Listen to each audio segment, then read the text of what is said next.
ভারতবর্ষের 51 সতীপীঠ, সেই সতীপীঠের একটি পীঠ মুর্শিদাবাদ জেলার কীটেশ্বরী বহুদিন যাবৎ অবহেলিত ছিল।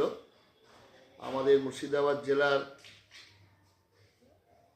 ডিস্ট্রিক্ট ম্যাজিস্ট্রেট যিনি এসেছিলেন, তিনি প্রভূত কমিটি করে সেখানকার মানুষদের নিয়ে অনেক উন্নতি করেছেন। বর্তমান যিনি ডিএম,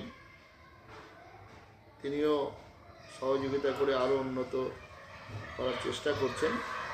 আমরা এতদ অঞ্চলের সমস্ত সনাতনী হিন্দু মা ভাই বোনদের কাছে অনুরোধ করছি, আমরা সেখানে দেবী মাহাত্ম্য, চণ্ডীপাঠ, শ্রীমদ্ ভগবদ্ গীতা পাঠ এবং সনাতন হিন্দু ধর্ম সম্মেলন হবে আগামী 27শে ফেব্রুয়ারি। আমি সমস্ত মা ভাই বোন, সনাতনী হিন্দু ধর্মপ্রেমী, রাষ্ট্রপ্রেমী সবাইকে আমরা ওই পূর্ণ অনুষ্ঠানে যোগদানের জন্য অনুরোধ করছি।